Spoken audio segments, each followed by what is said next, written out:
l'adoption ici au Rwanda, elle est facile. ni ukuvuga mu Rwanda biremerewe ibintu byo kwakirana mu buryo bw'ikivandimwe niba ariko nabisemuraho. Merci, pasteur, de m'avoir invité. Warakoze pasteur kuntumira. Et merci pour votre église. Vous êtes vraiment beau. Nukuri nishimiye itorero ryanyu muri beza cyane. Et je vous aime. Kandi ndabakunda. Je vous aime. Nukuri ndabakunda. J'ai une question pour vous. Mfite ikibazo ngiye kubabaza. Qu'avons-nous besoin de faire pour détruire un jardin? Ninde muntu uzi ubusitani? Niki wakora kugira ngo ubusitani bwiza ubukureho? Qu'avons-nous besoin de faire pour détruire un jardin? Niki wakora ngo bwa busitani wabonaga ari bwiza ube wabukuraho? Donnez-moi des exemples. Mumpe urugero rwiza.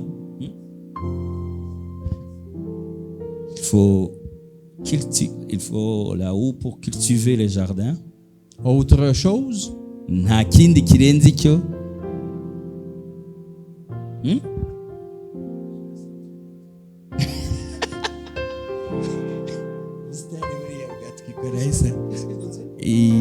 Elle a dit c'est presque. Okay. Okay. Et toi? Et lui? Arracher les herbes. Et lui, il a dit qu'il te faut des kérosène, l'essence pour tubulure les jardins. Effectivement, si vous faites tout ça, vous allez détruire un jardin. Ariko nukuri ibyo byose muvuze nukuri mubikoresheje ubusitani bwavaho. Mais j'ai un moyen beaucoup plus facile que ça et qui ne coûte rien. Ariko ibyo byabahenda byanabagora. Reka mbabwire ikintu kimwe cy'ubusitani. Vous avez juste besoin de rien faire. Webureke gusa ntubwiteho. Et le soleil va sécher les plantes.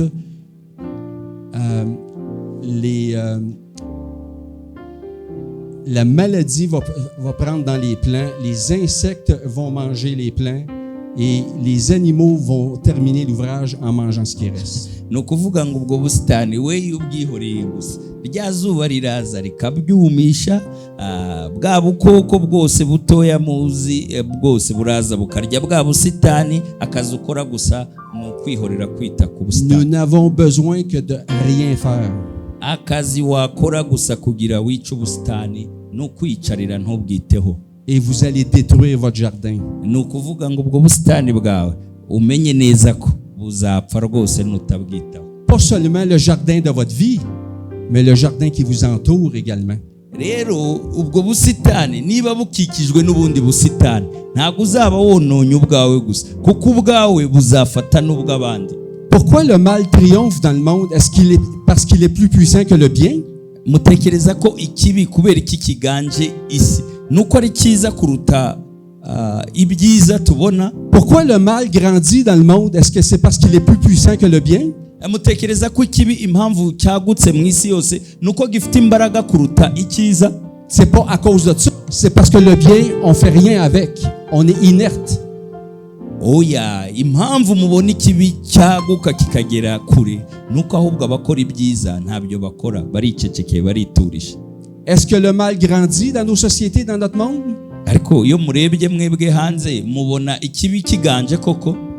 Si nous connaissons la solution au travers de Jésus-Christ et de l'Évangile et que nous faisons rien avec, nous participons à la destruction de notre propre société. Ni ukuvuga ngo rero societe yacu niba tubona ikibi kiyiganje natwe tukiyicarira kandi ari twe dufite ibyiza dufatanyije nayo kuyisenya. Et vous et moi, on peut se cacher dans le monde, mais on ne peut pas se cacher devant Dieu. Et un jour, vous et moi, on va avoir à rendre compte devant Dieu de nos talents, nos dons que Dieu nous a donnés. Qu'est-ce qu'on a fait avec? Ni ukuvuga ngo biroroshe cyane ko twebwe twakwihisha mu isi n'abantu ntibatumenye, ariko ku Mana ntibijya bishoboka kuko bitewe n'impano yaguhaye, bitewe n'ubushobozi yaguhaye, hari igihe kigera ikakubaza ibyo naguhaye wabikoresheje. Vous et moi, on va avoir des comptes à rendre devant Jésus-Christ.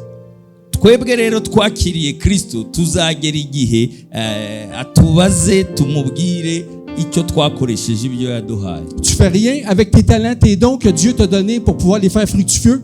il va te les enlever puis il va le donner à celui qui les fait fructifier. ni ukuvuga ngo ijambo ryo riratubwira ngo impano wahawe cyangwa amataranto wahawe igihe cyose utayakoresha nta kindi wagukorera, arayakwambura akayaha undi uyakoresha akagwiza impano ze. Arrêtons de voir Jésus-Christ comme un Dieu bonbon. Tureke kureba Yesu nka bombo. Jésus est venu comme un agneau 2000 ans passés. On a fait ce qu'on a voulu avec, mais il revient comme le lion de la tribu de Juda pour juger.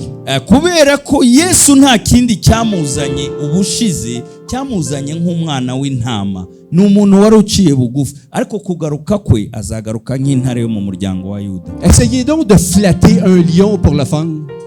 Reka mbaha akantu keza, uzagenda ahantu hari intare uyikinishe nk'uko ukinisha Bobi. Il vient de te dévorer le bras. ni ukuvuga ngo rero intare ntikinishwa, intare ntago murabyumva.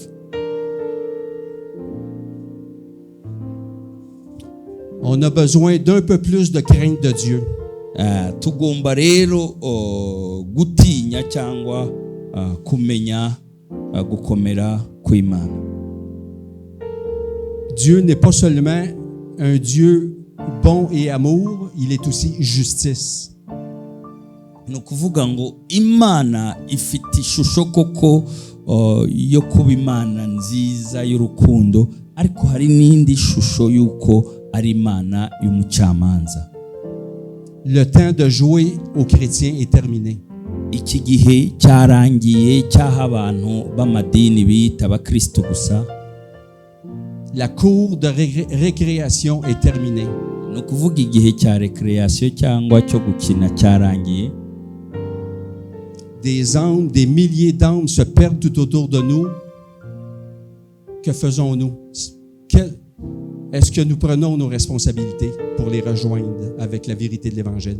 Dufite inshingano zo kubabwira ukuri k'ubutumwa bwiza abantu ko bari gupfa hanze. Ese izo nshingano turi kuzishyira mu bikorwa?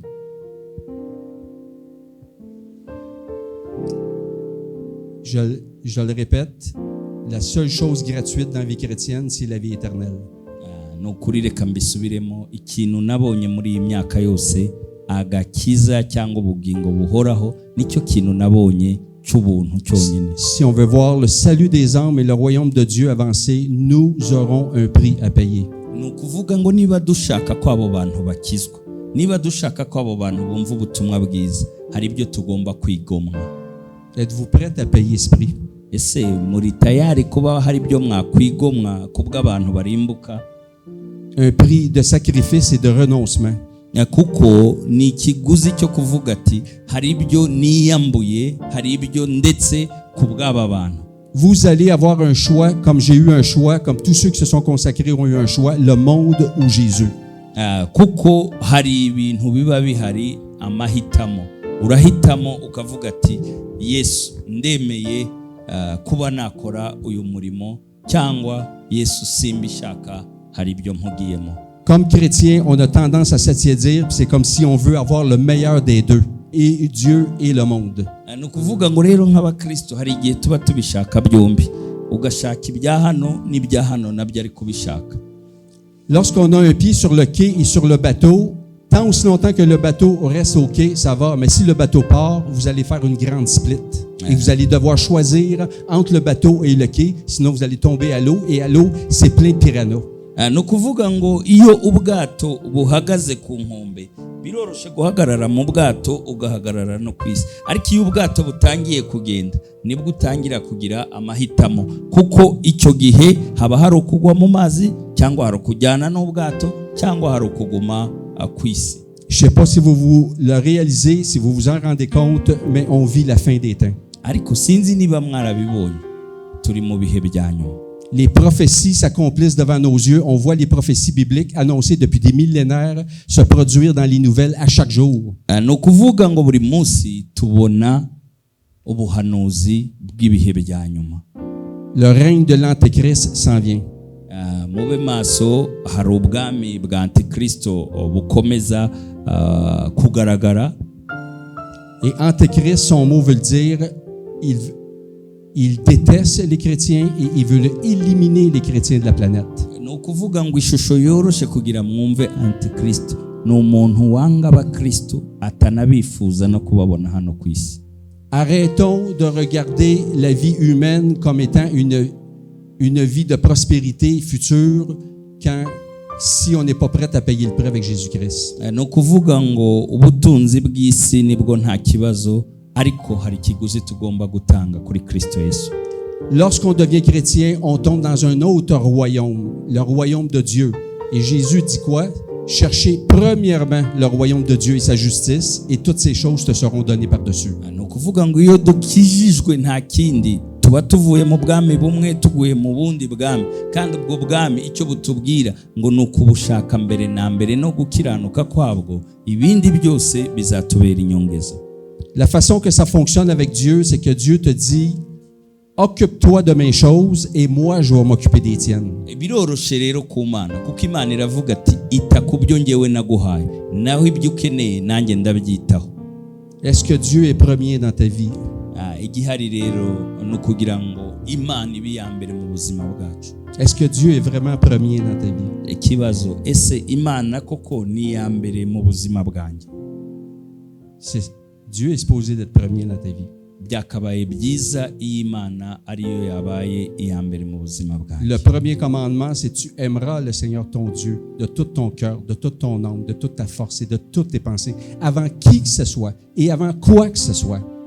Kuko ni naryo tegeko riruta andi mategeko, kundisha Imana umutima wawe wose, ubwenge bwawe bwose n'imbaraga zawe zose kuruta ibindi byose uko byaba bimeze, et ton prochain comme toi-même.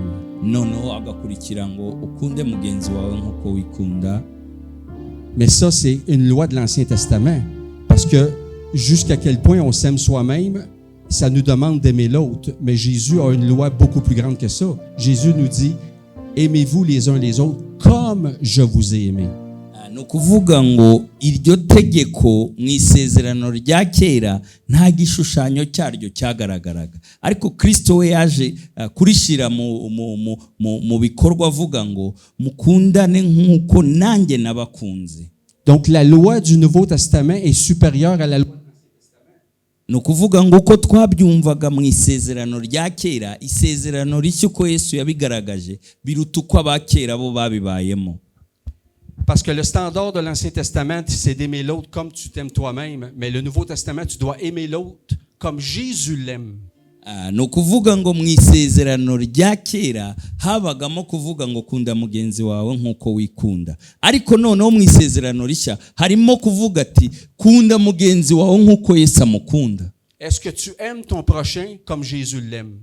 Ikibazo, umugenzi wawe umukunda nk'uko Yesu amukunda? Non, hein?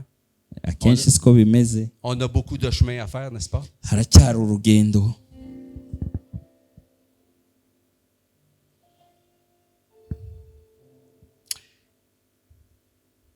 Jésus a commencé son ministère en évangélisant et il a terminé son ministère en disant à ses disciples d'aller évangéliser. Ni ukuvuga ngo iyo turebye ministeri ya Yesu uburyo yatangiye avuga ubutumwa, agiye no kugenda ayisoza abwira abandi ati ngo namwe nimugende mubwire abandi ubutumwa bwiza. L'évangélisation est l'alpha et l'oméga, le commencement et la fin du ministère public de Jésus-Christ. Ni ukuvuga ngo Yesu ministeri yakoze hano n'ivugabutumwa ryamutangiriye ni naryo ryamusoreje. Ivugabutumwa ryabaye itangiro riba no gusoza ku murimo we hano ku isi. Est-ce que d'après vous l'évangélisation est importante pour Jésus-Christ? Reka mbabaze ikibazo, murumva ivugabutumwa riri ngombwa ku bwa Kristo Yesu? Si c'est la dernière chose qu'il dit à ses disciples avant de remonter au ciel, est-ce que c'est important? Ngira ngo murabizi iyo umuntu agiye gupfa ijambo avuze bwa nyuma riba ari iry'agaciro. J'ai pas besoin que vous répondiez parce que je sais que vous connaissez déjà la réponse. Uko mbabona si ngombwa ko munsubiza, ariko ndabizi ko mubizi neza ko ari iby'agaciro ivugabutumwa niba ari ryo jambo rya nyuma yasize atubwiye.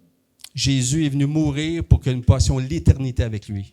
Kuko icyamuzanye kwari kugira ngo apfe ariko aduhe ubugingo bwe kugira tuzabane nawe iteka ryose. On ne parle pas de choses humaines ici, on parle de choses éternelles. Aha ntago turi kuvuga iby'isi birangira, aha turi kuvuga iby'ijuru bidafite iherezo.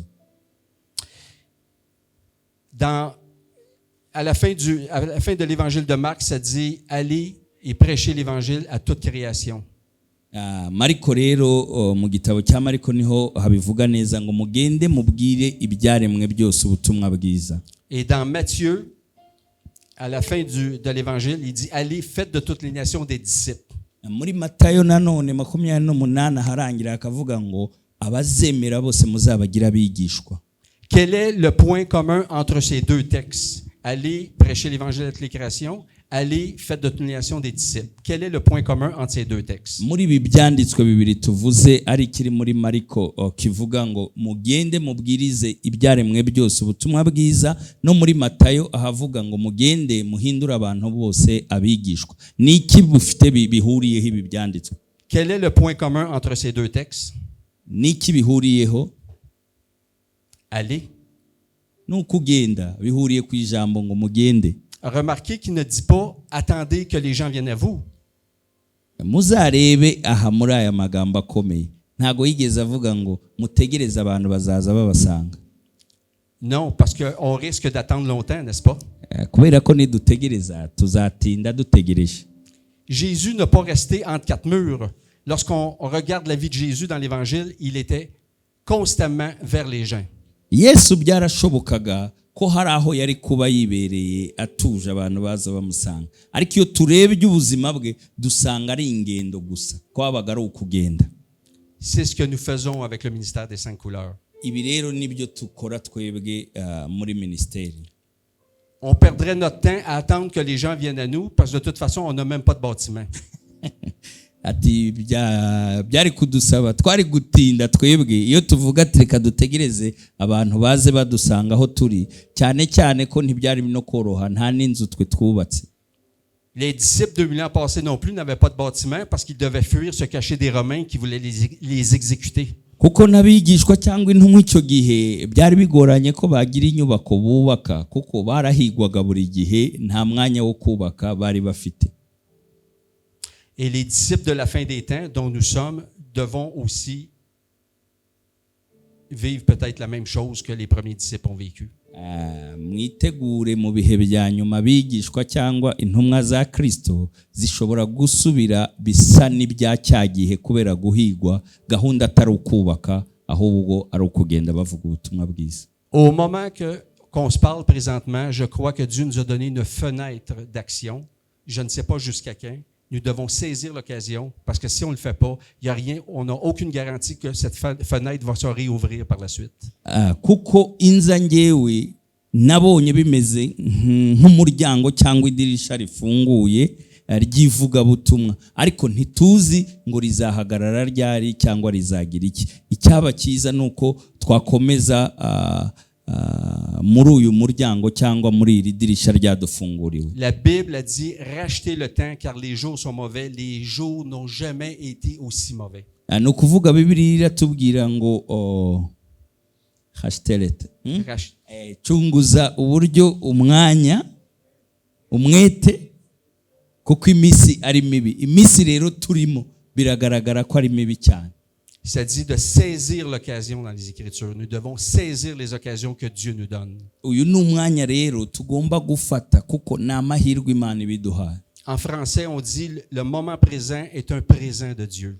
No kuvuga mu Gifaransa twe turavuga ngo aka kanya ni akanya Imana iduhaye. Dieu n'est pas le Dieu de hier ni demain. Il est le grand je suis. Kuko Imana yigaragaje cyane mu izina ryayo ivuga ati ni ndiho, ni aka kanya niko Imana ibiduhaye. Dieu est toujours là.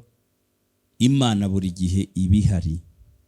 Et il est avec nous. C'est la promesse qu'il nous a faite jusqu'à la fin des jours. Kuko ni isezerano yaduhaye kandi iryo sezerano rigomba kuzageza ku mperuka y'isi.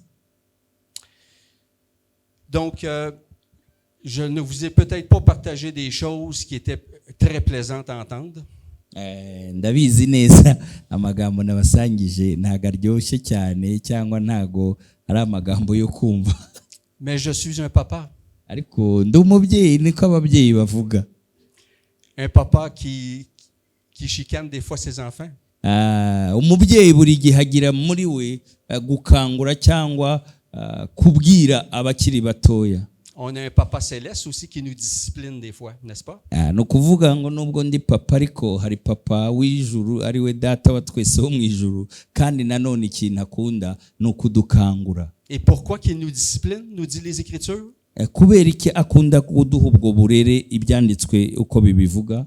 Parce qu'il nous aime. Ni urukundo.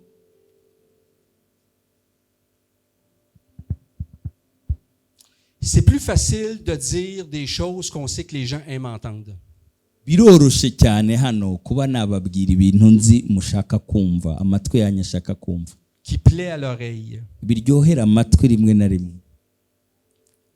Avec Dieu, ce qui est important, c'est pas nécessairement ce qui plaît à l'oreille ou non. Si ça plaît à l'oreille, tant mieux. Dieu va nous dire ce qu'on a besoin d'entendre. Kuko Imana buri gihe iyo itubwira, iyo ishaka kutubwira ibinogeye amatwi nta kibazo kirimo, ariko icyo Imana ishaka kuvuga cyane ahanini ni ikigufitiye umumaro kuruta ikiryohera amatwi. Que ça fasse notre affaire ou pas. Byadushimisha cyangwa bitadushimisha. Est-ce qu'on donne toujours à nos enfants ce qu'ils veulent? Ese buriya abana bacu tubaha iyo batatse buri gihe tubaha ibyo basabye? Papa, donne-moi les clés de l'auto, s'il te plaît. Donne-moi les clés. Nk'umwana gutakiye ati papa wampaye urufunguzo rw'imodoka, wampaye kontake wanjye, ntago yabitaka muri aka kanya. Est-ce que tu as dit d'autres choses, toi, là? Je disais que pour le moment, mon fils ne peut pas dire je lui donne le contact parce que je n'ai pas de véhicule pour le moment. Peut-être un jour. Voilà. On ne donne pas à nos enfants tout ce qu'ils veulent, n'est-ce pas? Akenshi ntiduha abana bacu ibyo badusaba buri gihe. Même s'ils font une crise de bacon. Nubwo batwereka ko babishaka cyane bagashyiramo twa tuntu tw'uturyosho tw'abana. Nous savons plus qu'eux ce qu'ils ont besoin bien souvent. Ahubwo tubaha ibyo bakeneye, ibibagirira umumaro, kuko nitwe tuzi ibibagirira umumaro. Et notre Papa Céleste aussi sait beaucoup mieux que nous-mêmes ce que nous avons besoin. Imana rero ariyo data wa twese wo mu ijuru izi icyo dukeneye kuruta icyo dushaka. Vous voulez voir le royaume de Dieu avancer? Murashaka kubona ubwami bw'Imana bwaguka? Qui veut voir le royaume de Dieu avancer? Ni bande bifuza kubona ubwami bw'Imana bwaguka? Qui est prêt à en payer le prix? Ninde rero witeguye kugira ibyo yigomwa kubw'ubwami bw'Imana? Avons-nous autant de mains levées maintenant? No kuvuga ngo akenshi bose bashaka kubona ubwami bw'Imana bwaguka, ariko iyo bageze kuvuga ngo ibyo wigomwa cyangwa ikiguzi, amaboko aragabanuka. À la fin de cette rencontre, ceux qui le désirent, nous prendrons vos coordonnées et nous vous contacterons pour une formation. Je n'ai pas eu le temps de parler du détail avec Pasteur Éric. Nous voulons organiser une formation théorique pour commencer, pour vous équiper, dans le but éventuellement de faire des sorties d'évangélisation. Hari igikorwa ntago twabiganiriye na pasteur, twabivuganyeho gatoya Eric. Nyuma y'iki gikorwa abazumva bifuze hari amahugurwa turi gutegura, adashingiye gukoresha amabara 5 gusa, ahubwo amahugurwa mu bijyanye n'ivugabutumwa n'ijyanabutumwa. Abumva babikeneye bazatubwira tuzabatumeho. Ne donnez pas votre nom pour nous faire plaisir. Oya, ntuzatanga izina ryawe cyangwa nimero kugira ngo dushimishe gusa, ou parce que vous vous sentirez coupable. cyangwa ukumva ko utabikoze hari ikibi waba ukoze. Réfléchissez et priez, c'est un engagement. Nukuri ubisengera icyo cyemezo cyo guza mu mahugurwa, kuko ni icyemezo umuntu afata. Si vous voulez donner votre nom librement, consciemment, vous êtes les bienvenus. Nous allons vous former, nous allons sortir avec vous, nous allons vous équiper. C'est notre don, c'est notre appel. Ni ukuvuga umuhamagaro wacu harimo guhugura abantu, kubategura, kubaha ibyangombwa bikenewe. Amahugurwa ya mbere azaba arayajyanye, niba nabyita amagambo, ariko amahugurwa yandi ni ugushira ya magambo mu bikorwa. Si uguhugurwa ubwo, ni ugushira amahugurwa mu bikorwa. Je vous l'ai dit tantôt, je ne joue pas à l'église. ni ukuvuga ngo kare nigeze kubibasubiriramo ni ukuri ngewe ibintu by'amadini ntago njya mbibamo cyane. Jésus-Christ, pour moi, c'est toute ma vie. Ni ukuvuga kuko ngewe namenya Kristo yambereye ubuzima bwanjye bwose. Et si vous faites ce pas de foi, Dieu va vous équiper, il va vous bénir et vous allez voir le royaume de Dieu avancer.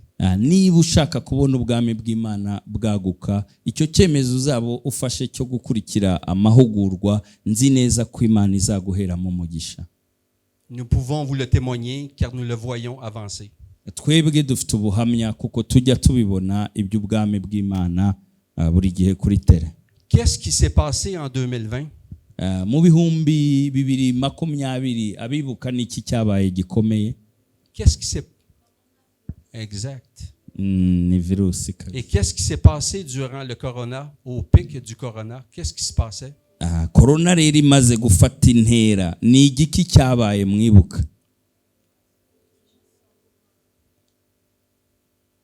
Pardon? Oui, mais aussi tout était arrêté. Ibintu byose byarafunzwe icyo gihe niba mubyibuka. Même les églises étaient arrêtées. Yewe n'amadini n'amatorero byarahagaze barabifunze. Excepté le ministère des 5 couleurs. Ati twebwe rero icyo gihe twebwe twagiriye ubuntu ntitwahagaze. On était en action full time durant la pandémie. Icyo gihe twebwe nibwo irembo Imana yadufunguriye muri coronavirus gukora igihe abandi bari bafunze. On n'était pas seulement full time, le ministère a même grandi durant la pandémie. Ahubwo muri icyo gihe ni nabwo twabonye gukura kwa ministeri. Ce qui est impossible à Dieu, ce qui est impossible aux hommes est possible à Dieu. Kubera iki? Kuko ibidashobokera abantu ku Mana birashoboka. On vient de m'avertir qu'on est tard un peu, donc on va terminer. Reka tujye mu gusoza. Désolé de vous avoir retenu aussi longtemps. Mumbabarire kuba nafashe igihe kinini. Umubwiriza 5:17 Grace agiye kwadusomera, hanyuma undi aradusomera Abaroma 14:17. Dore icyo nabonye kibereye umuntu cyiza kandi kimutunganiye, ni ukurya no kunywa no kunezezwa n'ibyiza by'imirimo ye yose akorera munsi y'ijuru mu minsi yose akiriho, iyo Imana yamuhaye, kuko ibyo ari byo mugabane we. Amen. Dukomere ijambo ry'Imana amashyi. Hanyuma ni hagiye dusomera Abaroma, n'ubundi Grace nadusomera Abaroma 14:17. Abaroma 14:17. Kuko ubwami bw'Imana atari ukurya no kunywa, ahubwo ari ubwo gukiranuka n'amahoro no kwishimira mu mwuka wera. None dukomera amashyi mwami Imana. Ayo magambo murayumva gute? Urumva umubwiriza icyo yanditse n'icyo Paul yanditse. Pasa reka pasa tugendeye uko twayasomye arahabanye. Bibiliya se irivuguruza? Bibiliya ntabwo yivuguruza. Amen. Bibiliya ntabwo yivuguruza, ariko mwumva ikintu kirimo hano dukurikije ubutumwa amaze gutwigisha. Mbere yuko Kristo aza gucungura abanyabyaha, umuntu yari afite uburenganzira n'ubutware bwo kuryoherwa mu isi n'imirimo y'amaboko yiwe. Nibyo umwanditsi w'umubwiriza yanditse Salomo, ngo dore ibyo nabonye, icyo nabonye kibereye umuntu cyiza kandi kimutungane. Gutungana k'umuntu kumva hano ni ukurya no kunywa no kunezererwa ibyiza by'imurimo ye yose. Babyumvise?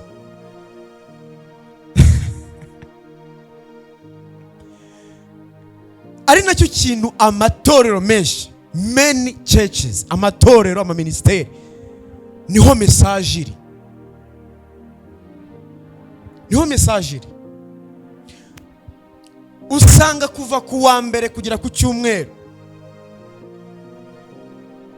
ibyifuzo bihari bisengerwa, umutwaro muhari, umutwaro uhari mukuru uhangayikishije pasiteri, ubuhanuzi bukomeye profeta avuga bakamutegera akava muri Amerika akaza muri Afurika. Ni ukubwira abantu ko Imana ibagaburiye. Udafite viza imuhaye viza, udafite imodoka Imana imuhaye imodoka. udafite inzu mu mujyi wa Kigali, Imana igize gute? Iragutuje. Vuga ngo irantuje.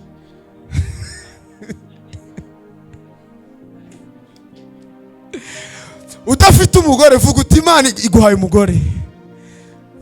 Vuga uti umugore.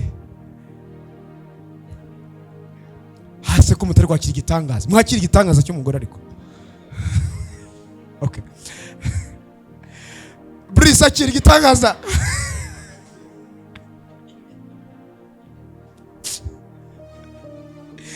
Ariko Paul ko yari yarasobanukiwe, Paul yarazi igisobanuro cyo kuza kwa Kristo mu isi. Uva ukuntu noneho yaje asobanura kuko ubwami bw'Imana atari ukurya no kunywa, ntabwo ari ukwishimira ibyo kurya, si ukwishimira kositime nziza nambaye, ntabwo ari ukwishimira ikanzu nziza ufite. Kankubwire n'ikindi, ntabwo ari ukwishimira abana bacu ku bantu bafite abana, si ukwishimira inshuti zacu zidukunda ku bantu bafite inshuti. Buri umwe wese uri hano afite inshuti. Ubwami bw'Imana ntabwo ari bino bintu tubona amaministeri, amatorero ari kubwiriza. Hoya, ngo ahubwo nubwo gukiranuka, nubwo amahoro no kwishimira mu mwuka wera. Baza mugenzi wawe ngo ibyishimo byawe bikura he?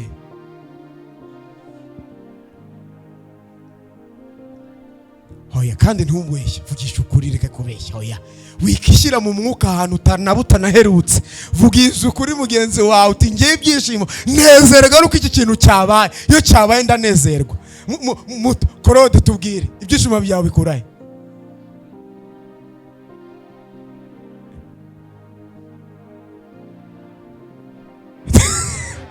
Korode yafite amafaranga. Ukomera Korode amashyi. Korode kandi Koro, Imana iguhaye amafaranga. Nibyo. Uvugisha ukuri, wowe ibyishimo byawe bivaye. Wenda tugarukiriza aho ngo ko amasaha yagiye. Haleluya. Yesu ashimwe. Igihe kimwe njya mu ndege njya Zambia, nari nzi yuko ngiye nyine Imana izankoresha ibintu byiza by'ibitangaza by'ubuhamya by'amashimwe gusa, nta kintu kibi kizambaho. Ariko umunsi umwe ndi kubwiriza ahantu hari iteraniro ry'abantu benshi barenga 300, benshi batumbiriye bari aho ngaho bari kumva amagambo ndimo kuvuga. Umuntu umwe araza ankubita inkoni ifata aha ngaha. Namaze icyumweru hano hose harabyimbye, hari ikintu kigimbye, ayinkubita nahise ko ntakaza ubwenge. Ndavuga uti ndapfuye birarangiye. Ariko ndavuga uti Imana numfasha nkava aha hantu batanyisha, nkahava amahoro, nkazagaruka mu Rwanda, nzagushima. Dushima Imana ko nagarutse amahoro. Umunsi wa kabiri barantwaye bajya kumfunga. None buri wese yakubitaga habonye. Hari ibintu ntigeze mbabwira byambayeho mu ivugabutumwa. Ariko ikintu kimwe cyanejeje, nyuma y'ibyo bintu byose byambagaho, numvaga nuzuye umunezero, numvaga nuzuye amahoro, numvaga ari nge muntu man ugezweho. Bimwe tuvuga ngo uriya muntu ni umustar, numvaga ari nge mustar uri. Itorero ry'uyu munsi wa none, abakristo, abantu bashaka Imana, suko bashaka ko bamamaza ubwami bw'Imana. Umutima y'abantu ihugiye ku by'abantu bararikira byo mu isi. Yes. Tugiye gusenga isengesho ryo gusoza, dusengera imitima yo kujyana ubutumwa. None se kankubaze we wicaye aha, tugeze ku itariki 17 z'ukwezi kwa 12.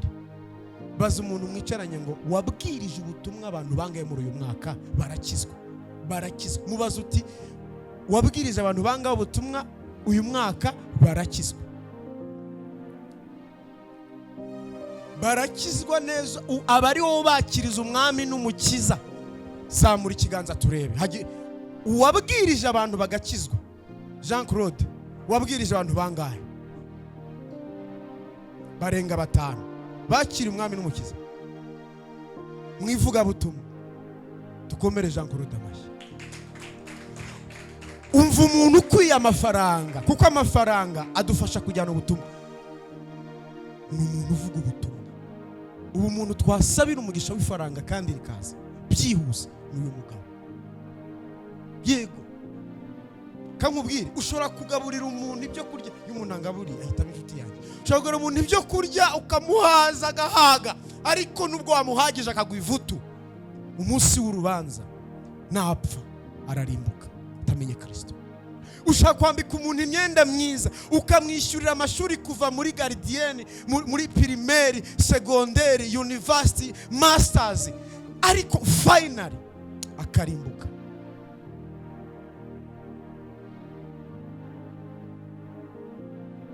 Imirimo myiza dukora si ijyana abantu mu ijuru. Umurimo mwiza kurusha iyindi ni ukuvuga ubutumwa bwiza. Ariko ni bangahe muri mwebwe bakemera kuvuga ubutumwa?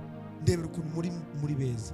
Ibaze duhagurutse as a team tukajya hano hanze tukabwira abantu Kristo. Haleluya. Tukabwira abantu Kristo, abantu benshi bakizeye. Ndagira ngo muhaguruke ku birenge, dufata akanya ko gusenga, dusaba umutima. Haleluya. Kandi abo yamenye kera yarabatoranije. Yesu ashimwe. Arabatsindishiriza abaha ubwiza. Babandi yahaye izo mpano zose yarabatsindishirije kera bo batarabimenya abaha ubwiza. Nuko kandi ngo ntago yaduhaye umwuka w'ubwoba. Haleluya, haleluya. Tugiye guhanura divine, duhanurira umwaka tugiye kwinjiramo. Yesu ashimwe. Byarangiye, ubu nta gisigaye. Tugiye kuhanurira kugira ngo icyo Uwiteka yadusigiye tuzagikorere mu butsinzi no mu mwuzuro wose. Haleluya.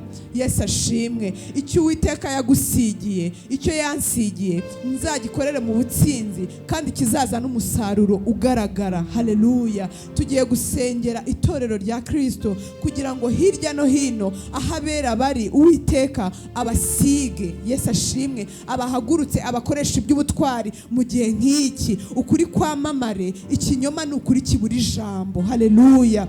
Ikinyoma kigeraho abacyumva nabo bagitahure. Yesu ashimwe. Nimureke rero duhanure. Uwiteka yaraduhagurukije mu gihe nk'iki ngo twamamaze ubutumwa bwiza bwa Kristo. Munyemerere duhanure, wihanurire aho ugenda, abo uhura nabo. Ijambo ryawe ryose uzavuga rizaba iry'ubutsinzi kandi rizasiga urwibutso rwiza mu matwi y'abazaryumva. Haleluya. Nugera aho abarushye bari, ni ukuri bazabona ihumure kuko wahageze. Yesu ashimwe. Nugera mu barwayi, ubuzima buzagaragare kuko wahageze. Amen. Abazakurikira inyigisho zacu ku masocial media, ni ukuri uzazumva zizasiga urwibutso rwiza mu mutima wiwe. Uzajya azumva ntakajya azumva ngo asigare uko yarari, ahubwo ajya yumva impinduka yumvise iryo jambo. Nimureke duhuze umutima duhanurire uyu murimo Imana yadushize ku mutima. Haleluya. Uro kwizerwa Mwami. Ijambo ryawe ni ukuri kandi ijambo ryawe ni ubuzima. Ijambo ryawe ni ubutunzi bukomeye kandi ijambo ryawe rirakiza. Mwami Imana, ni ukuri ijambo ryawe ritubwiye yuko wadutoranije kera cyane, uradutsindishiriza, uduha ubwiza. Twemerere data nyiringabo, buri wese uri muri divine, icyo wamusigiye Mwami Imana ishobora byose agikorere mu mwuzuro mu izina rya Yesu Kristo. Abo wahaye guhanura, reka batanga ubuzima mu izina rya Yesu Kristo. Tujyona Mwami abahanuzi batanga ubuzima. Twemerere Uwiteka Mwami Imana ishobora byose abo wahaye kwigisha, reka ubahe kwigisha mu mwuzuro wawe, kuko ijambo ryawe ritubwiye neza ngo ntabwo waduhaye umwuka w'ubwoba, ahubwo waduhaye urukundo, uwo kwirinda. Mu izina rya Yesu Kristo, reka umuntu wese mu ruhande rwe Mwami icyo wamusigiye agikorere mu mwuzuro, agikorere data, gitanga umusaruro, gisiga urwibutso rwiza mu matwi y'ababyumva. Mu izina rya Yesu Kristo, reka inyigisho zose zitangirwa muri uyu murimo data zigenda zikize, zitanga ubuzima ahari habuze ubuzima, gitange Mwami agakiza mu bari mu nzira yo kurimbuka. Mu izina rya Yesu Kristo, amatwi ya benshi data reka yumve ukuri, asobanukirwe. Mu izina rya Yesu Kristo, turahanura ubuzima mu byo dukora byose. Haleluya. Turahanura ubuzima mu byo dukora byose Mwami. Turahanura ubuzima. Oh haleluya. Mu mihamagaro ya buri wese reka ubuzima mu izina rya Yesu Kristo. Haleluya. Reka Mwami Imana buri wese data ahakeneye imbaraga, reka uzimwuzuze data. Haleluya. Ijambo ryawe ritubwira neza ko waduhaye ubwiza. Reka ubwiza bwawe wishurwe muri twebwe Kristo, kugira ngo buri kintu cyose tuvuga kibashe kwemerwa mu izina rya Yesu Kristo, kibashe gutanga ubuzima, kibashe gutanga imibereho mu izina rya Yesu Kristo, mu izina rya Yesu Kristo. Reka sataya mandarabosha reba sandara bataya. Haleluya, haleluya, haleluya. Data Nyiringabo, reka abantu bahembuke kugakumva ijambo ryawe, abandi babana ubuzima, abandi bumvire mu izina rya Yesu Kristo. Twemerere Data abera bari hirya no hino bamamaza ubutumwa bwiza bw'ijambo ryawe, twemerere bahabwa imbaraga nawe, twemerere igikundiro cyawe kibabeho hirya no hino mu izina rya Yesu Kristo, maze ukuri gukwirakwira hose, ubwami bwawe bukanje, intebe y'ikinyoma ibura ijambo mu izina rya Yesu Kristo. Abantu bamenye ubutumwa bw'ukuri, ubutumwa bukiza, ubutumwa buhindura mu izina rya Yesu Kristo.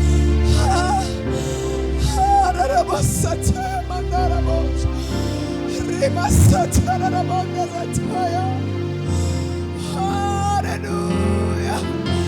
Twemerera imitima y'abenshi yemere kumva Mwami, twemerera imitima y'abenshi wiganiriza cyane Data, twemerera imitima y'abenshi. Haleluya. Twemerera imitima y'abashumba benshi wiganiriza Data, ishurirwa umucyo wawe mu izina rya Yesu Kristo. Twemerere, twemerere Data, twemerere ukuri gukiza kugera kuri benshi, twemerere ukuri gukiza kugenda ku bature abahinamiranye mu bihe nk'ibi. Twemerere Kristo, ijambo ryawe rikwire kandi rigwize imbaraga mu izina rya Yesu Kristo. Werekane mu mpande zose Mwami, kuko abo watoranije wabamenye kera cyane, abo basaba bari kurorongotana, reka bahure n'ukuri kwawe. Resataya mandarabot rimatara mandekayama rimasatara rabode zataya hatara basataya. Yesu, Yesu, reka bari guca mu bihe bikomeye kugakwanga kumva ukuri kwawe kubasanga mu izina rya Yesu Kristo, kubasanga kandi kubazahure, kubashyiraho bagomba guhagarara, kubashyiraho bagomba gukorera, kubashyiraho bagomba kuzurizwa mu izina rya Yesu Kristo. Haleluya. Dutumye ijambo ryawe Mwami ngo rigere kuri bose, rigera kuri bose, rigera kuri bose. Abari gushyira baringa mu bihe nk'ibi kubera imihamagaro Data, reka bahure n'ukuri kwawe, reka bahure n'ijambo ryawe mu izina rya Yesu Kristo. Abanza kumvira imihamagaro bakaba bari kugeragezwa mu bihe bikomeye, ibyo bacamo bibaruhije. Turatuma ijambo ryawe Kristo ngo ribagereho Data, ribagereho Mwami, ribereke bakwiriye kunyuramo, muri nyinshi zibari imbere, zibereke Mwami inzugi bakwiriye gufungura, muri nyinshi zibari imbere, zibereke aho bakwiriye kugama mu izina rya Yesu Kristo. Ribereke aho bakwiriye kwihisha mu bihe nk'ibi Data. Twemerere Mwami, twemerere Data, twemerere Yesu. Haleluya. Twemerere imbaraga z'Umwuka Wera zidukoresha ibikomeye. Twemerere imbaraga z'ibitangaza zikoreke muri twebwe mu izina rya Yesu Kristo, kuko Data Nyiringabo hari ibimenyetso bigendana n'abizera. Twemerere mu gihe nk'iki Mwami udukoresha ibikomeye, abantu babona ihumure impande n'impande aho tugenda. Imbuto Mwami zigenda ziterwa, wowe uzishyigikire. Abaduhura nabo ijambo tubabwira, wowe ujye urishyigikira mu izina rya Yesu Kristo. Haleluya. Uganze muri byose Mwami. Haleluya. Ukomeze guhabwa icyubahiro. Haleluya. turasenyeye finansi y'abakozi bawe bose mwami, abo wahagurukije data kugira ngo mu gihe nk'iki data finansi yabo igendererwe nawe mu izina rya Yesu Kristo. Ibyo bakeneye byose muri uyu murimo ubabahesha imbaraga zawe mu izina rya Yesu Kristo, kuko twuzuriye muri wowe data, kandi imigisha yose twarayihawe igihe twihanaga ibyaha imbere yawe Kristo. Reka mwami Imana, abana b'Imana bashyikira umugisha wuzuye mu gihe nk'iki data.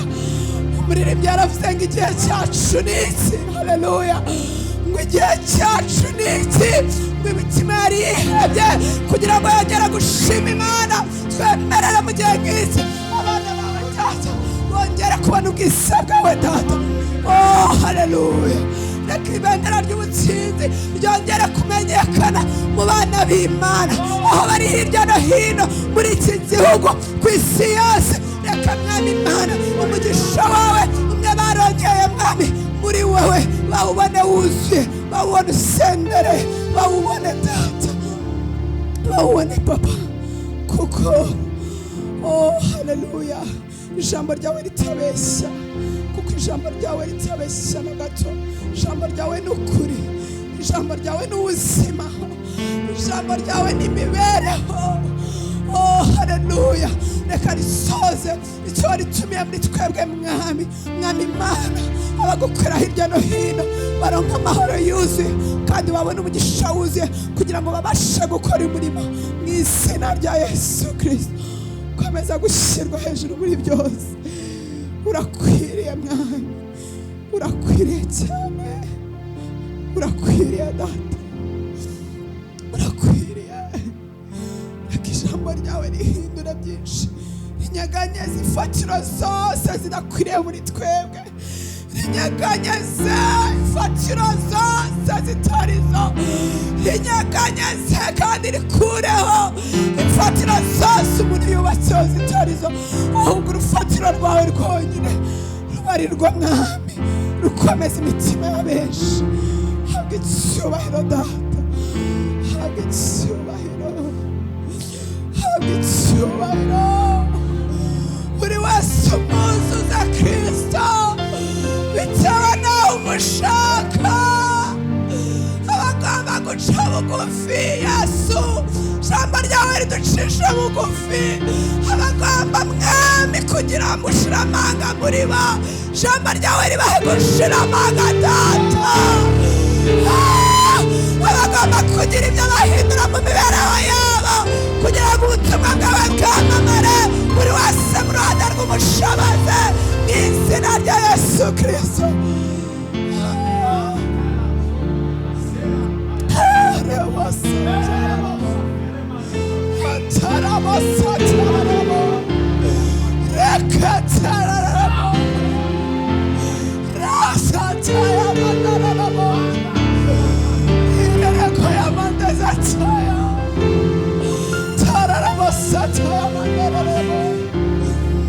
Ijambo ryawe mwami ryatuye ko twaha umwuka w'urukundo, reka dufatane urunana abana b'Imana mu gihe nk'iki ijambo ryawe ryamamare. Reka dufatane urunana Kristo mu gihe nk'iki ukuri kugera kuri benshi. Reka uzane gushyigikirana mu bana b'Imana kugira ngo ukuri kugera kuri benshi. Reka uduhaguze umutima muri byose kugira ngo ukuri kwawe kugera kuri benshi. Reka dufatane ukubaka mu bihe nk'ibi kugira ngo tuzamurane rwose maze ukuri kwawe kwamamare. Haleluya, urakwiriye cyane, urakwiriye Yesu, urakwiriye cyane, urakwiriye cyane, urakwiriye. Dutanga ihumure mu gihe gikwiriye, ntujya wuzuza amashimwe mu mitima yacu. Reka aya mashimwe yakitive papa, reka aya mashimwe yakitive papa, reka aya mashimwe yakitive papa mu izina rya Yesu Kristo. reka ayo mashimwe active, reka ayo mashimwe active. Ubere igisubizo buri wese mwami, icyo buri wese ari kwibaza, mubere igisubizo muri byose, kuko ushobora byose, ntakibasha kureka umurimo wawe.